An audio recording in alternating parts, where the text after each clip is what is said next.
Good morning, Vester. Good morning, Rebecca. Good morning, everyone. Good morning. Good morning.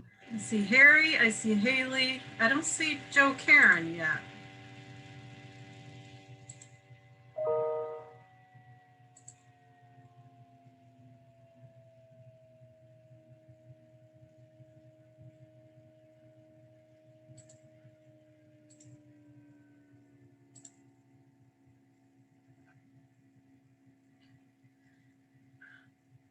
And I see, Jessica, we are live on YouTube. Is that correct right now?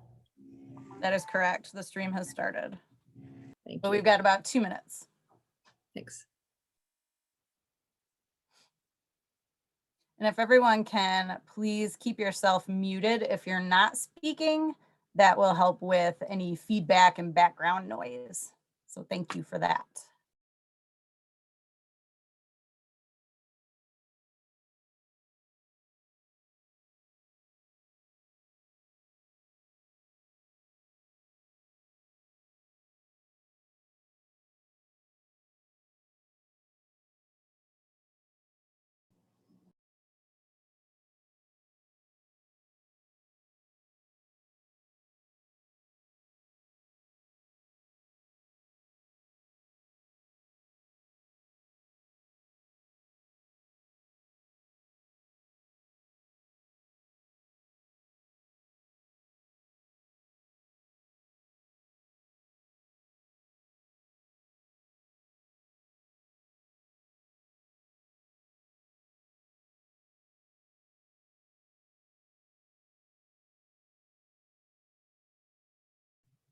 All right, are we ready to get started? How's everyone feeling? Well, I am so excited to welcome everyone to the local government State of the Community presentation today. This is a great opportunity for us to hear from local leaders throughout Calhoun County about what we accomplished in 2020 and what's to come in 2021. Jessica, if you want to move to the next slide, we will introduce our speakers.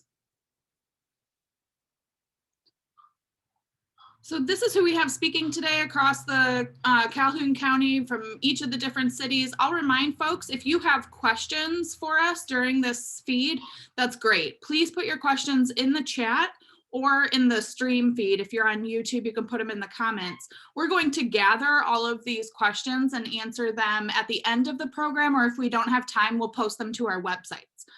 So definitely please let us know your questions. And so we are going to go ahead and get started. If you want to go to the next slide, we're going to watch a quick video.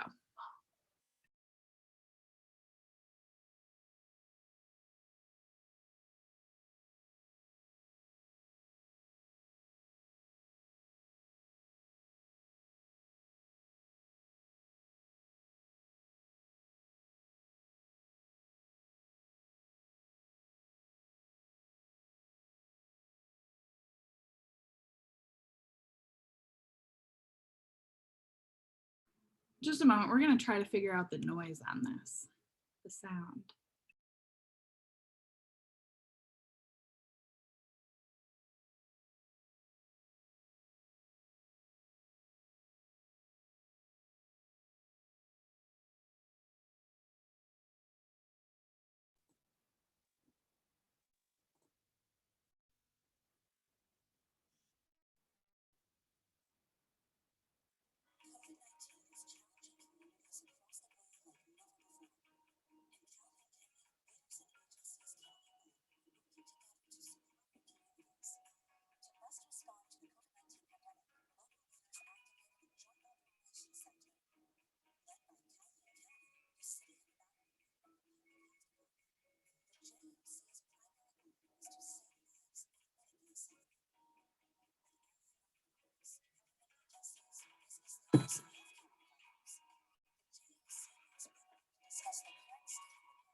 Okay, sorry about the volume on that. We'll link it in the comments afterward. We tested this beforehand and it worked okay, so. But that was, we worked with Bluefish in Marshall to create this video back in July of 2020 to really introduce the community to the countywide pandemic response. So that is out there. So I'm Jessica Vanderkolk. I'm the communications manager for the city of Battle Creek and one of the public information officers for our countywide response. And I just want to give you a little information about that, since everyone on this presentation today has been working together since late March. We determined that we are better together. And so we joined forces so that we could best manage the response across the entire county. So this setup follows the incident command system, and that's a national standard that a lot of entities use, both to handle a crisis, to handle a big event, lots of different things. And it helps us to organize our resources so that we can best respond to the community's needs. Our response leaders are the City of Battle Creek, the Calhoun County government, and the Calhoun County Public Health Department. And the team also includes our other municipalities, nonprofit organizations, and service organizations from across the county as well.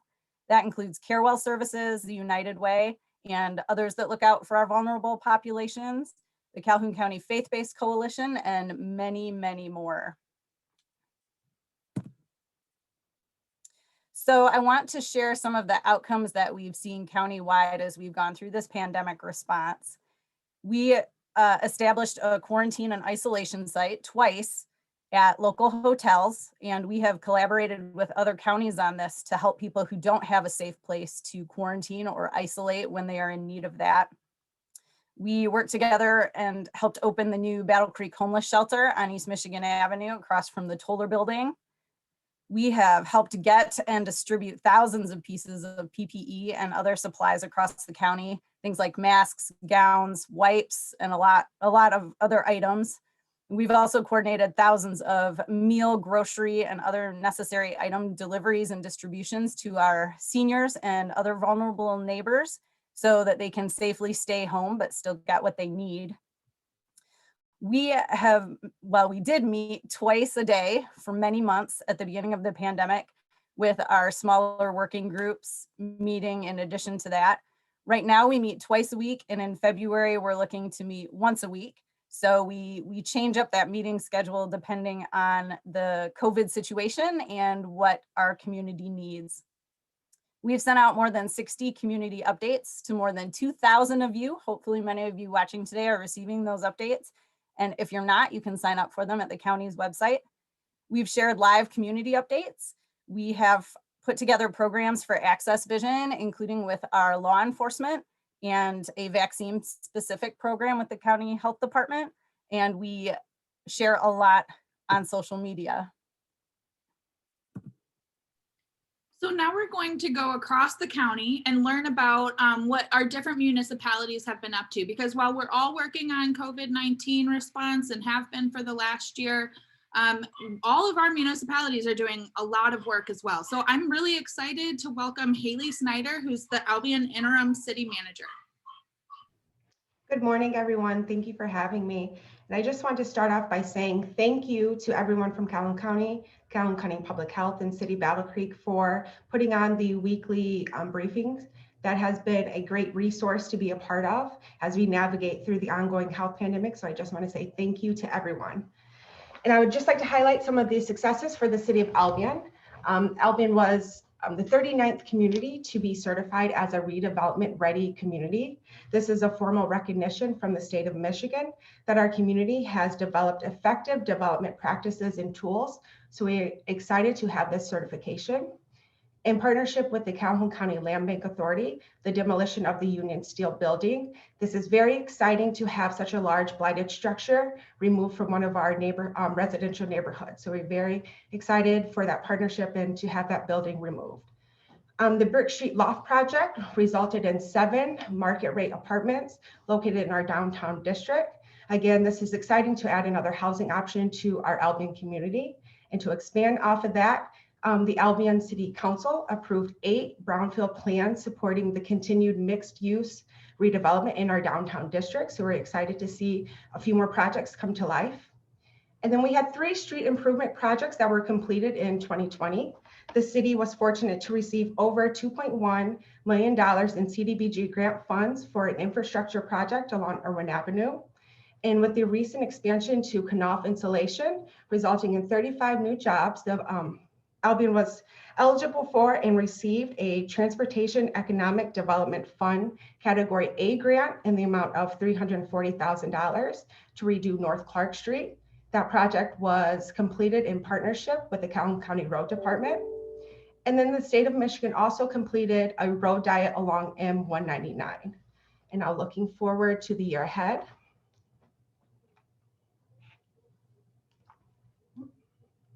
We are excited to announce a partnership with the Battle Creek YMCA to provide all recreation programs for the city of Albion. This partnership will kick off next week, so very exciting times.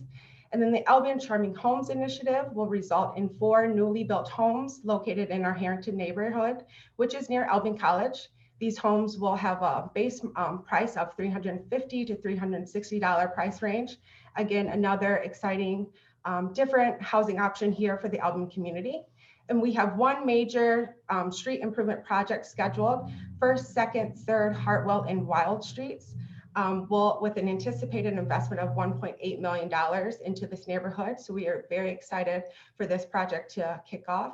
And then the city will be working to update the current 5-year comprehensive plan, as well as our current 5-year parks and recreation plan. And that is all I have. So exciting things coming for the city of Albion. Haley, thanks so much for sharing with us. This is really exciting. So we're moving through the county alphabetically. So next we have Rebecca Fleury, who's the city manager for the city of Battle Creek. Go ahead, Rebecca. Thanks, Lucy. I appreciate that. And great job, Haley. It's really hard to follow all of the great things that are happening in Albion, but I'd like to echo what Haley said. And a big thanks to all of our colleagues and elected officials across the county. This has been quite a year, 2020, and it's really pulled us together and shown us all really how much more we can accomplish when we work together. So thank you very much to all of my colleagues. 2020 brought a new set of elected officials in Battle Creek. And we have a lot of firsts with this current city commission.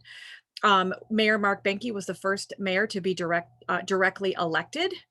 This is also the first commission that we have 7 females and 2 males, and we have one of our most diverse, if not our most diverse commission.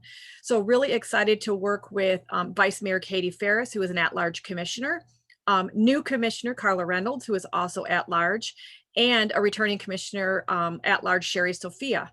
We welcomed a new Ward 1 commissioner with Kristen Blood, a new Ward 2 commissioner with Janasia Morris, and I would imagine she is our youngest commissioner of record.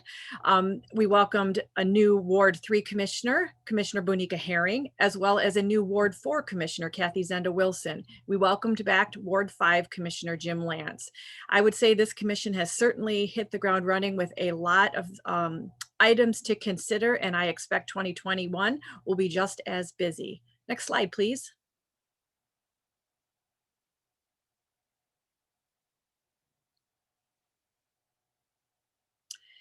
So I think you're going to hear a theme in a lot of our talks and presentations today is that in 2020, it was a year of making adjustments for COVID. We certainly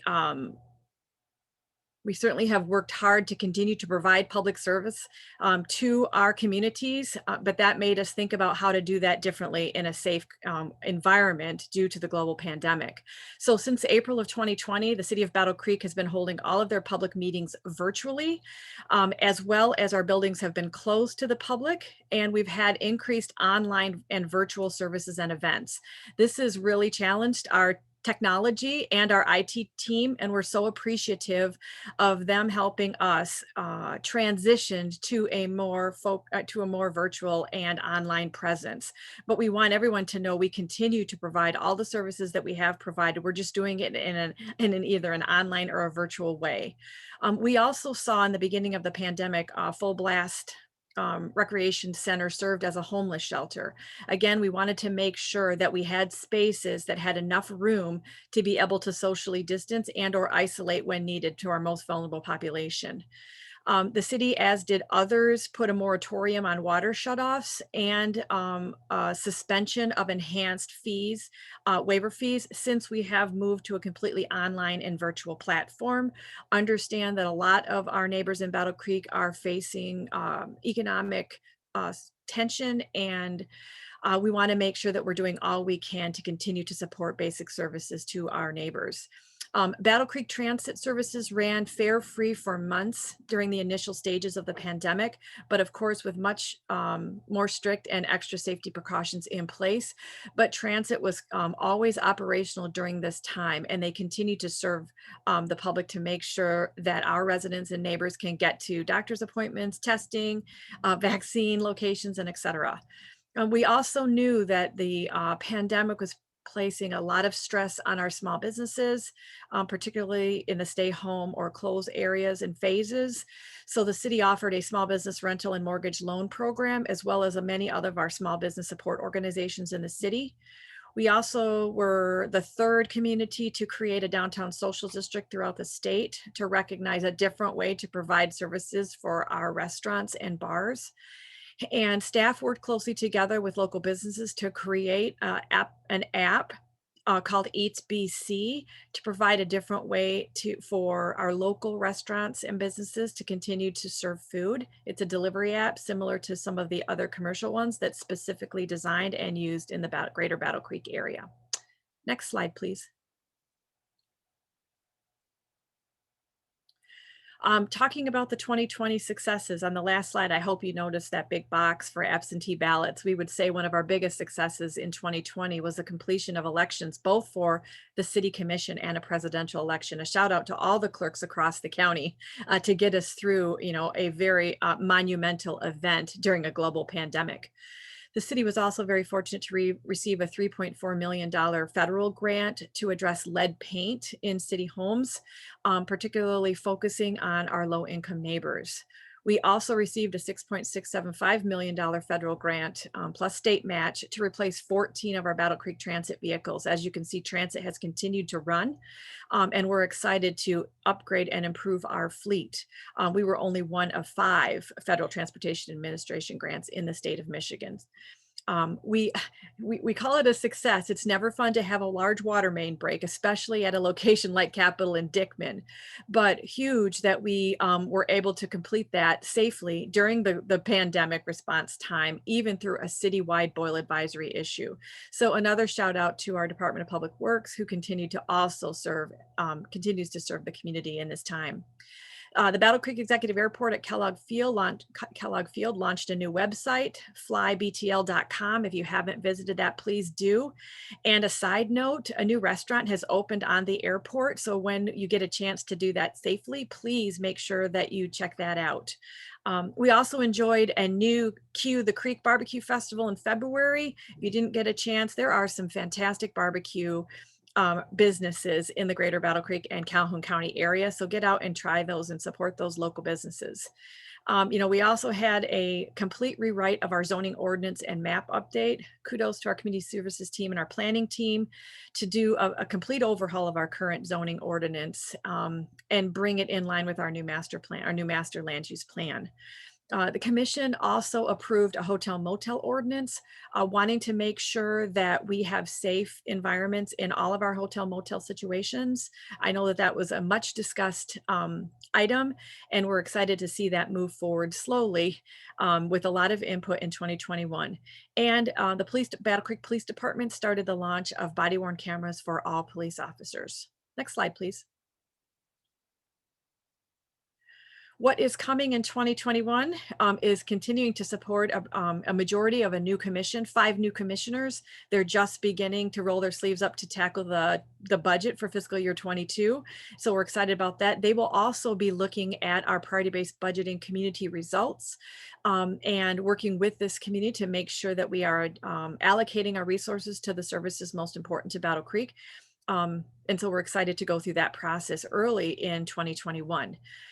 We have established a new 311 information center at the city that launched really early in in January. I can't believe we're still in January and February is almost here. That is a new way for calls to be routed into the city. And it's not only calls, it eventually will also look at a lot of our social media responses because we know that Facebook and other social media platforms became our biggest way that our neighbors in Battle Creek connect with local government. And so we want to make sure that we're responding in the best way possible. So we are looking forward to advancing the work in the 311 Information Center. I already mentioned that we'll be going through our priority-based budgeting, community results and definitions with our community, with our staff, and with our elected officials. Another big thing in 2021 for us is we will be transitioning to Republic Services for residential curbside waste. That is a big change for us. It's a new company. We're excited to work with them, a new company for Battle Creek. We're excited to work with them. There are some changes that will come with that transition, and all of that information can be found at the city's website. So please take a look at that because that will affect every neighbor in the city of Battle Creek. We also will be implementing an equity audit of city systems in 2021. It will have a specific focus on our HR and police departments, but we expect it will take a look at all of our, how our internal systems and our external systems interact with the community. You will see a commission workshop next week on a proposed roundabout at Emmett Street and North Avenue. That is an intersection that has long been studied, and we've had some tragedy in that particular intersection. So we want to make sure we're looking at all of our possible traffic calming and safety options in that particular area. So those discussions are advancing. We are also working through a countywide public transit pilot project. I know that Calhoun County and many of the municipalities has been looking at transportation as a really big issue that we need to lift up in 2021 to hopefully find and fill gaps in the transportation system that we currently have. We continue a lot of economic development work in the city, including expansion of our common areas and social districts, but also we're seeing our development projects in the downtown and other areas advance in 2021 as things begin to open up a little bit more. And we want to work as closely as we can, as directed by our elected officials, that we need to really clarify and continue to promote community engagement for all the decisions that we make as a community. So thank you very much. And I think I turn it back to Lucy. Thank you very much. I'm really excited to hear from Rebecca and introduce Mayor Joe Karen from Marshall. Good morning, everyone. Thank you for having me today. I'm always excited to share what's happening in Marshall. I also wanted to just take a moment and thank the county for your efforts and resources throughout the pandemic, and for events like this that just help bring us together so we know what's happening in our surrounding communities. So thank you for that. So some of our 2020 successes. In summer of 2020, we replaced undersized, outdated water mains and repaved Michigan Avenue in our downtown area. So that was something that we had been working on for a long time. It's nice to have a new paved area in our downtown, and we were also able to work with Consumers Energy for that project. They also replaced all the gas mains going to the downtown building. So we wouldn't have to pull up the road again after it was freshly paved. So that was a great project, and it really improved our downtown. Also, last summer, we completed a $400,000 Ketchum Park Pavilion project. All of the funds for that were donated through local foundations, and so that's been a great addition to our park system, and a lot of people have been enjoying it, especially this winter. There's a beautiful fireplace, so you can go out and enjoy the new pavilion and the fireplace, so that's been a lot of fun. Also, we were very fortunate. Eaton Corporation was willing and donated a piece of property right by our for one of our parks, so we can expand some of our facilities. So that's been very exciting. We'll work with Eaton and continue to decide what we want to do to develop that piece of property. We have 2 marijuana grow facilities, including 160,000 square foot common citizen headquarters. That's something that we passed the ordinances a few years ago, and everything's starting to come to terms. They're growing in our community. They're a really great community partner, so we've been excited about that. We created a fire chief position. We also hired a new director for the Marshall Area Economic Development Alliance. His name is Jim Durian. He started a few months ago and has really hit the ground running, working with different businesses, especially in our downtown. So we're excited to have him on board and excited to see what we can do to continue to develop our local businesses. Another exciting thing that's happened is our city-owned fiber net has reached 1,500 customers. We're fortunate. There's not a lot of municipally owned services like that in the state of Michigan. So this has been a great service to not only our area residents, but also the businesses, and is a reason for people to want to move to Marshall and start businesses there. So we're continuing to grow that service, but it's been very successful so far. Last year, we established a downtown social district, like a lot of other communities, and that's been a big thing, especially this winter, for our local restaurants to utilize, and has been very nice for the community. And then MEDA, as well as local investors, have really raised and donated over $130,000 to help our small businesses weather the COVID crisis. So that's been extremely nice from different members of our community, helping our small businesses, and we're very fortunate to have that. Next slide, please.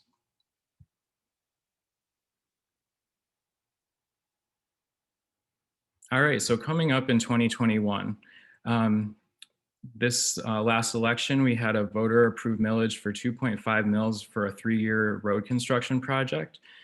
So we're obviously extremely excited about working towards this. This will help replace over 25% of our local roads. So this is a huge undertaking that the city has, but we're of course appreciative of the support from the community and excited to improve that infrastructure. Council also approved a single hauler waste contract with Granger Services. This is something new for our community, but I believe there are a lot of efficiencies, and it will be a great partnership with Granger and the community. So we also have a big project, our Perrin Dam remediation. That's a $1.5 million project that we're working on.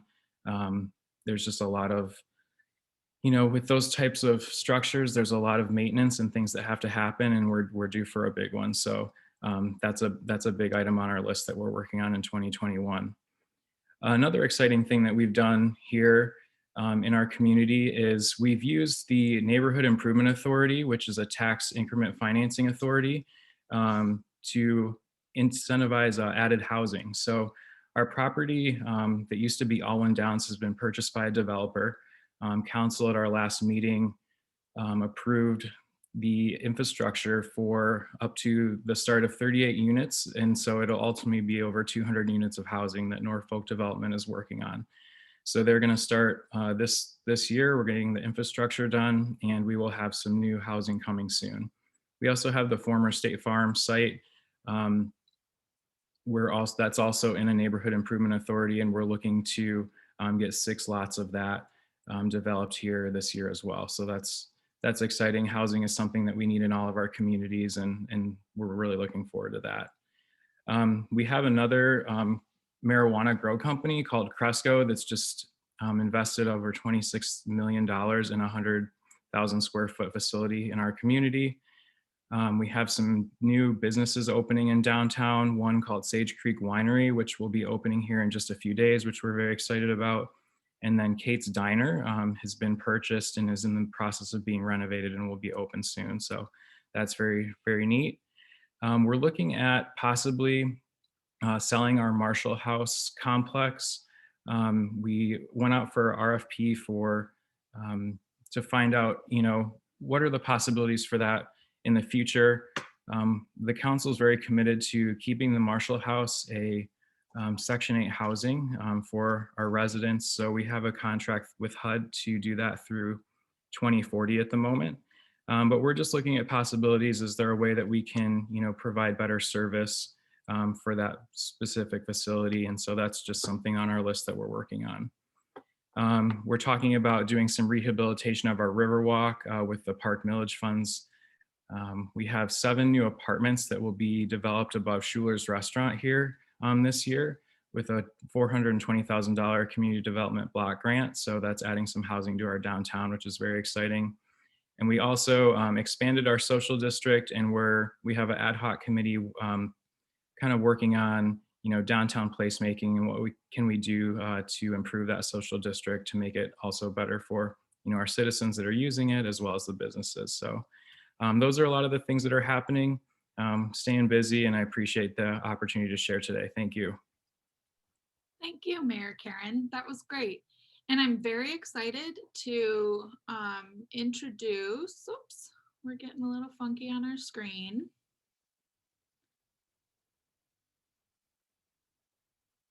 Can we pull back up the presentation?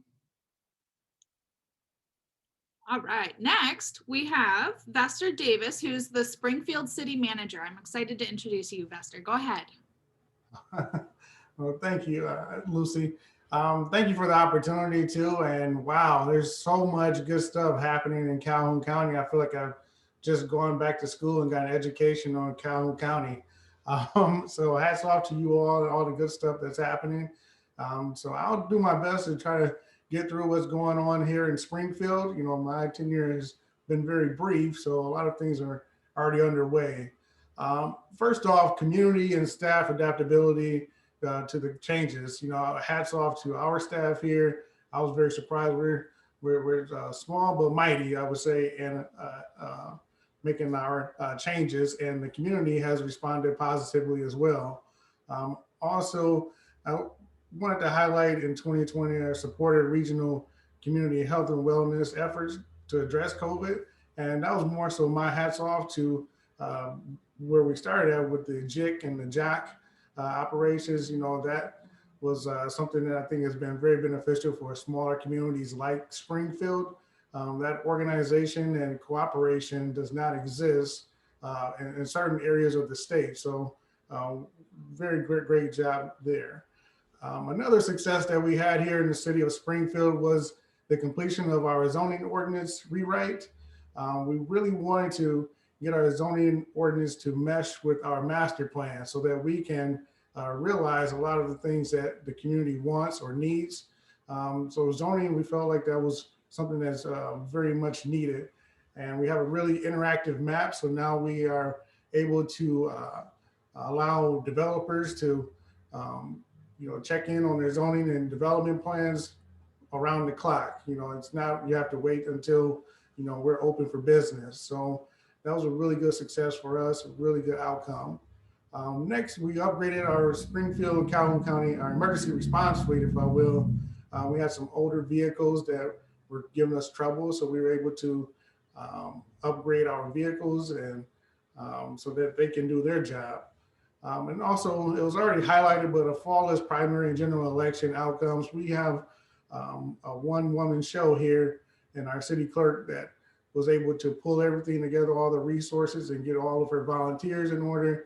And in the midst of a pandemic like the COVID, we're able to get it done, and our audit came out flawless. So I really wanted to highlight that, the job that was done by our city clerk and voters or the election inspectors, those who are volunteers. Also, we invested about $10,000 into our technology capabilities. As we've all learned through this pandemic, is that tech is where it's at. And if we're not making our investments, then we will fall behind. So the community, the residents of Springfield, they were able to attend meetings. We probably got more people attending than we would in person. So that's been a positive outcome. And one last thing, as I was talking about economic development, was our Orchard Hills development that started way back, maybe about 2008 or 9. We fully got that occupied now. There's homes in every lot there at Orchard Hills. So that was a big success for the city of Springfield, and the need to address the need for housing, but also just to see that come to fruition. Next slide, please. Coming in 2021, we have our 3 newly elected officials for the city of Springfield Council. I highlighted Amy Evans, Christy Kincaid, and Kimberly Wade Luong. Those are 3 women that stepped up to the opportunity to provide leadership here at the city of Springfield. Pictures shown to the left is Councilwoman Kincaid, where we had to go out into the parking lot due to COVID. So that was something that was new and kind of, hilarious a little bit too, to say, wow, this is what we're doing in 2021. Also, we showed a picture of our fleet there. So we want to embrace those organizational changes to elected and appointed positions. There's been quite a bit of transition. As you can see, my predecessor has moved on, and I'm new in the role. So we've had changes at the top level, also internally throughout departments. So we're going to embrace those changes, new ideas, and really get after it here in 2021. We also are looking forward to completing a $1.2 million public works garage building expansion project. We felt like this was a great investment at this time to help store all of our vehicles all in one place instead of some outside, some inside. So we're looking forward to completing this project. And our staff is really excited too. So just really positive things happening internally there. And like I said, implement more technology upgrades with our utility billing software and our iPads that our city council will be able to receive their council packets electronically, and maybe be more communication between staff and residents and so forth. So they'll have that at the ready. Also, we recently received a gift from Fraternal Order of Police, a building donation over at Begg Park. So we're looking forward to the future of Begg Park and how that's going to mesh well, whether it's we decide to either renovate the building or remove the building. I think it will really open up the park, and we can add some additional amenities to Begg Park. So really looking forward to that. And seeking to continue improve our community engagement. One of the things that I've heard since I've been here was that we want to really get more involved in the community at all levels of government and services to our residents. Continuing economic development, there's a lot happening, and building off of these opportunities maybe to partner with our regional neighbors and come up with great ideas that we can all benefit from. And last but not least, we're looking forward to our cultural community events like our Springfield Car Show over Labor Day weekend. That's a really good cultural event that happens for the residents and for the city, for us to build upon the last 2 points that I mentioned, the economic development and also the community engagement. So 2021, we're ready for you, looking forward to it. So thank you all for the opportunity. I really love the ideas that have been shared thus far. I'm motivated. I agree. I love it. Well, thank you so much, Fester. And then I am excited to introduce our next speaker, Kelly Scott, who's the Administrator Controller for Calhoun County. Thank you, Lucy. We heard Lucy say the word excited many times today, and that's what we love about her. We added, the county added a communications manager position. I guess it's probably been close to a couple years now, and Lucy's just a breath of fresh air, and really appreciate her excitement. And we should all be excited about seeing the successes coming in 2021 and beyond that you just heard from our city leaders. Leadership does matter, and given the momentum that we built during 2020 because of the pandemic of working better together, it just came natural for us to want to include all of our cities and the county in this presentation. Also, as you met today, our two new city managers, Haley from Albion, and we're going to ignore her interim title, and Vester in Springfield. Thought it was important that you all got to meet them as well. After all, when you think about the perspective of our residents, the state of the community in their eyes and in their minds does not have jurisdictional limits. So speaking of leadership, the voters re-elected all 7 of our county commissioners for the 2021-22 two-year term. The board selected Steve Frisbee to return as our board chair for the term. And for this year, Commissioner Gary Tompkins is serving as our vice chair, replacing Commissioner Kathy Suvetti, who always stands out as a leader, and I'm sure she will continue to do so as this group governs the county through their policy and budget adoption. Our commissioners also serve on nearly 50 boards and committees, both within county government and outside of county government. Next week, the board will make those appointments for the next two-year term. We're also welcoming back all of the 4 countywide elected officials that chose to run again this term. So our clerk and register of deeds, Kimberly Hinckley, prosecutor Dave Gilbert, Sheriff Steve Hinckley, and Treasurer Brian Winsauer. We're also welcoming our new Water Resources Commissioner, Ron Smith. Next slide. Here are our judges for, they all have 6-year staggered terms, but for this year, the highlight is new District Court Judge Michelle Richardson joined our judiciary just starting this past January, actually this month. So we can move to the next slide. Last night I was struggling to be inspired about today's presentation, and this morning I woke up with the song most of you have probably heard from Bette Midler called Wind Beneath My Wings. Actually, she sang that in 1988, which is when I graduated from high school, which tells you how my age is. Anyway, when I think about Wind Beneath My Wings, the point is that it talks about support systems that help others succeed. I also know that song probably has been played at several of the funerals for the 200 residents in Calhoun County that have died from COVID. That part makes me sad, so I'm going to move on and turn it into positive.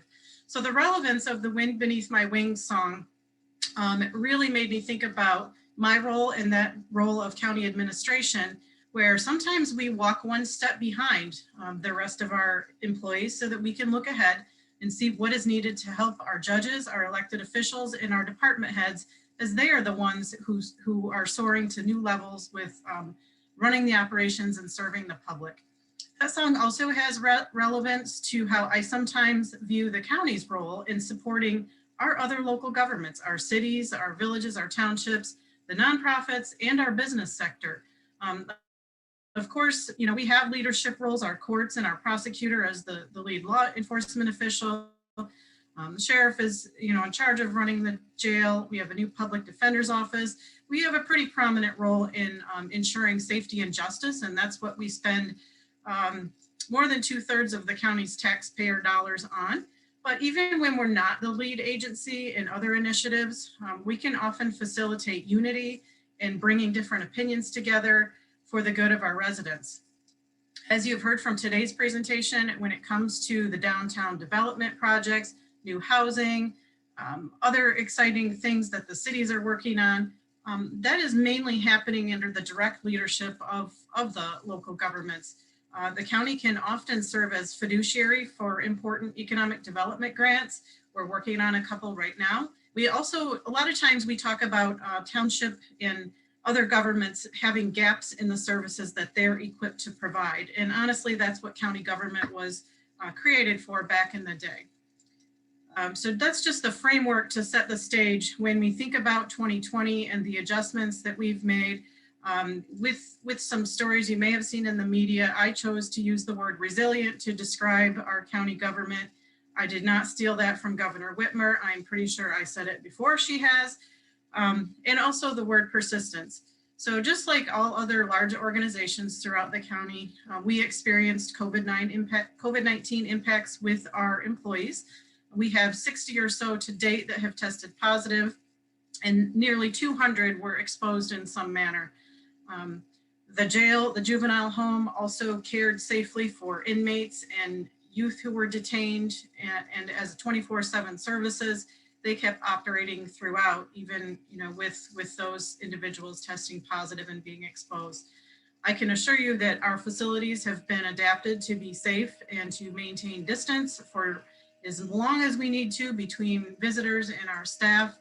And we are positioned now to continue to ensure that the public has whatever access to county government that they need and they want. So when I think about how our county leaders really stood out as heroes over the past year and were the wind beneath our wings, here are some examples. Our Chief Judge, Mike Jaconet, and our court administrators did not sit around and accept the lack of a state-provided electronic filing system as an excuse to prevent people from getting justice served, even during the stay-at-home orders. They developed their own system and worked with our IT staff to put in place virtual court proceeding methods so that the courts have been fully functional, except of course for jury trials throughout the pandemic. Our treasurer, Brian Wensauer, wanted to make sure that the public was able to continue to interact in the way of making payments to the county. And so he installed locked payment boxes outside our county building, not just for his office, but to benefit all county departments and to provide a safe way for our residents to make those payments without having to enter our buildings. We now have a similar box at the Justice Center, and of course that will remain into the future. Our clerk, Kimberly Hinckley, who by the way was new on the job last spring, worked personally and with her staff. She coordinated schedules and really made sure that our residents could get their vital records when they needed to fight some unemployment fraud claims. She made sure that land record transactions were recorded timely to keep our real estate market going. And I definitely echo the remarks by Rebecca, and I saw in chat to acknowledge the tremendously successful efforts of the county clerk and all of the local clerks to hold such a large election last fall under these pandemic conditions. Sheriff Hinckley brought forth an agreement to the board so that all of our law enforcement agencies across the county were cross-deputized and that we were positioned to maintain public safety in the event that COVID-19 sickness temporarily took down any of the law enforcement agencies. For our part, the Board of Commissioners put in place, even before we had the first case of COVID in Calhoun County, an administrative authority for my staff to adapt policies necessary to support our staff. And we sort of anticipated the stay-at-home orders. So these included putting in place paid time leave for COVID sickness and childcare needs when the schools were closed or virtual. We deployed all kinds of technology, including new apps on our laptops so that we can answer our office numbers right from the laptops wherever we're at. And the ability for me to sign contracts quickly and make exceptions to our purchasing policies in order to respond to emergency situations, such as the quarantine and isolation hotel contracts in Battle Creek and our contribution of grant funding toward the new homeless shelter. We can move on to the 2020 slide. And Lucy is working with across the county to create annual reports that will soon be on the county's website. I'm just going to highlight some of the things that you will see when our annual reports come out for 2020. And as any of you who do public speaking know, you can never name everyone or you'll forget someone. So I'm just going to highlight a few. Lucy was very instrumental in leading us through a project last year to create a new county website with a new vendor. It is much simpler, has much less content, but it's straightforward, to the point.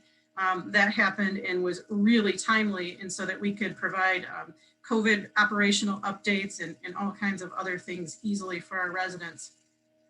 We have a huge, the largest township local road improvement project going on that the county has ever undertaken, and that is to work with Emmett Township as a 50-50 partner in funding to resurface all of Emmett Township's local road system. It's about 75 miles. The first phase started last year, and this is a contracted job. They completed ahead of schedule all of phase one. It's a 3-year scheduled project. Phase 2 will happen in 2021, and possibly part or all of phase 3 is also expected. I want to say it's a $30 million project that will greatly improve the roads that a lot of us drive on.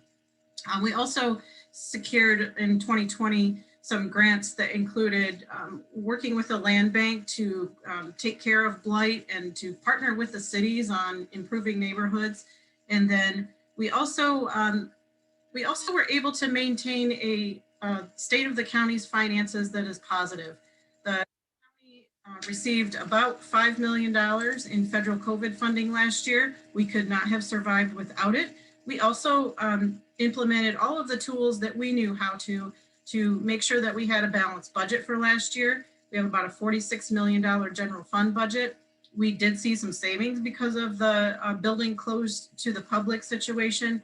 We also did furlough partially or fully about 25% of our workforce.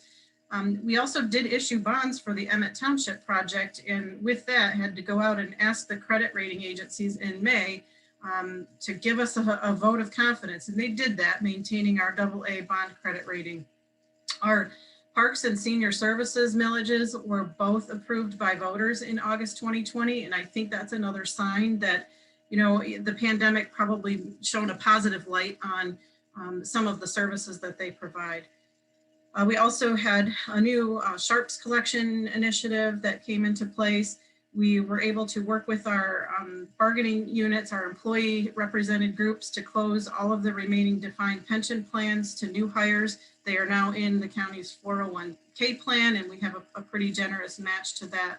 We continue to operate our employee health and wellness center in Battle Creek that really encourages our employees and helps them to get their primary care and acute care needs taken care of, mainly free at a greatly reduced and highly convenient method.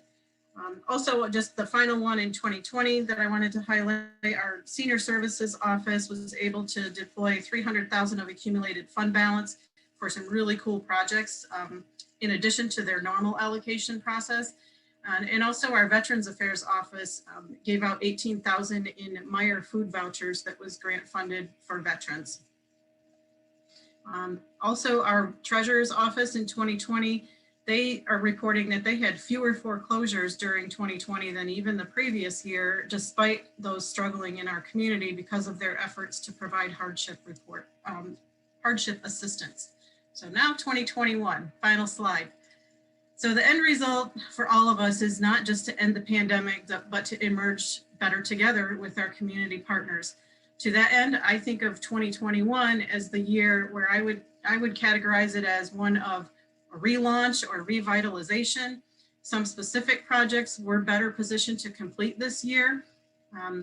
I certainly feel embarrassed that mass vaccinations of 70% of adults in Calhoun County is one bullet point in our whole presentation, because this is a monumentally huge project. I do think that our health department under the leadership of Eric Pessel has done a wonderful job with what they have to work with to get this process underway. Right now, we're only vaccinating about 1% of our population every week. That definitely will pick up as the supplies increase. We also, based on grant funds and the parks millage, will be doing a lot of work to improve the county parks, Kimball Pines being the one that you'll notice the most. The final step in addressing our unfunded liabilities, which is a huge legacy cost that a lot of local governments have, is to issue pension obligation bonds. We're working on that this year. And then, as you've heard everyone mention, technology solutions are just the way of the future, and the county is no exception. You'll see better ways, more options to help the public do business with the county. We are probably 1 to 2 steps behind Battle Creek in working on diversity efforts, but we are working on some training and reviewing policies based on a survey that we did with our internal staff, just to get a better understanding of baseline, where are we at to get started. The city of Battle Creek also is soaring ahead of everyone with some really large grants for them to be able to improve public transit.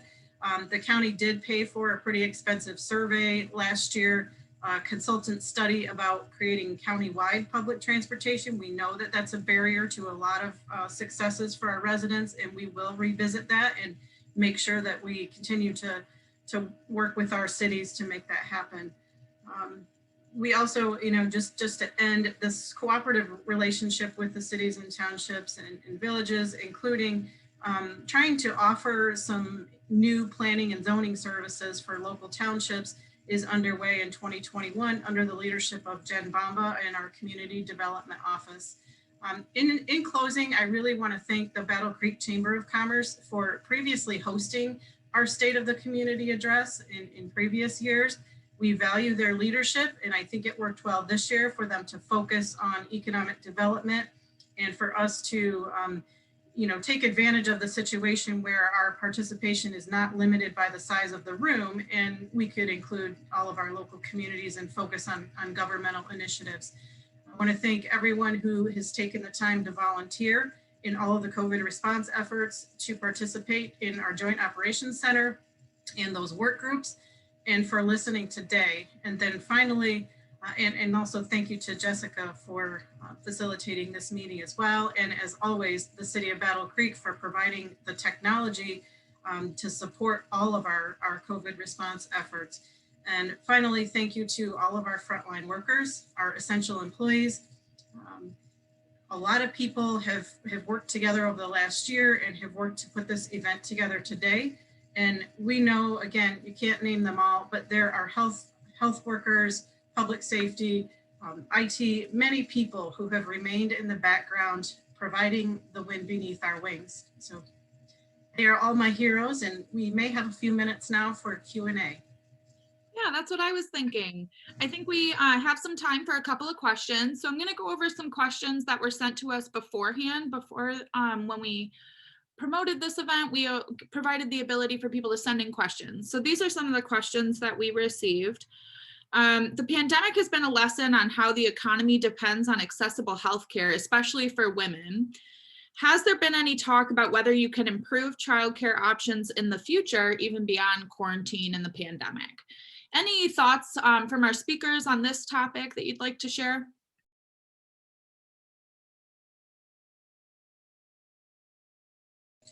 Well, I guess I'll start by saying that, you know, maybe the question is relating to employees and the expanded medical leave act that expired in December that included some paid time to care for your children. That has expired. What we've done at the county is worked with our department heads and elected officials to offer voluntary partial furloughs where they maintain benefits. Definitely the remote work option is in place to help with childcare needs. Beyond that, I think, you know, there's also the question about, is the community offering increased childcare options for people who are able to pay for or to take their children out of the home? And I do not have an answer for that. Potentially the city managers may. I wish I had a really good answer for that. I guess what I wanted to lift up also was we've had many of our childcare providers think about, you know, providing their services differently. So particularly during the stay home, stay safe orders. And I see that continuing, but I think, you know, Kelly was spot on when we as employers have to try to be as flexible as we can be as we are, you know, presented difficulties like childcare, transportation and other things for our employees when, you know, COVID has impacted so much of the service that we provide, as well as, you know, for our families in the county and in the cities. Absolutely. And I appreciate the providers stepping up and helping us helping create some solutions for us to be able to offer our employees. Yeah, absolutely. And I think it's nice too to hear the questions from the community about what they're concerned about too. So it's good to hear those things. This is along the lines of economic development. We have a fun question. When are we going to get a Chick-fil-A? Kalamazoo now has 2, no Olive Garden, no Five Guys, no Panda Express, no Chipotle. I am tired of spending my money in Kalamazoo. Anything you guys would like to share in terms of economic development? You know, these are some of the same things we're already talking about, maybe a bit specific. Anything you guys would like to share? I think, you know, that we regularly field calls like that. So I understand, and I certainly do agree. A lot of times we face some very specific land and development parameters from, you know, the companies that you just listed. So, you know, we continue to field calls about that, not only in the city, but our, you know, our surrounding region, about bringing new restaurants and businesses into the community. And we certainly are doing everything we can to facilitate that. But in the absence of that, we are telling to people to go out and visit the restaurants throughout Calhoun County. They have wonderful food to offer. New ones are popping up. So in the meantime, try to stay in Calhoun County to eat. That's what I encourage everybody to do. And we will keep doing our best to be welcoming to other businesses that may be looking. I would just like to add, visit Thunderbolt Chicken drive-through in Springfield, 3905 West Dickman Road.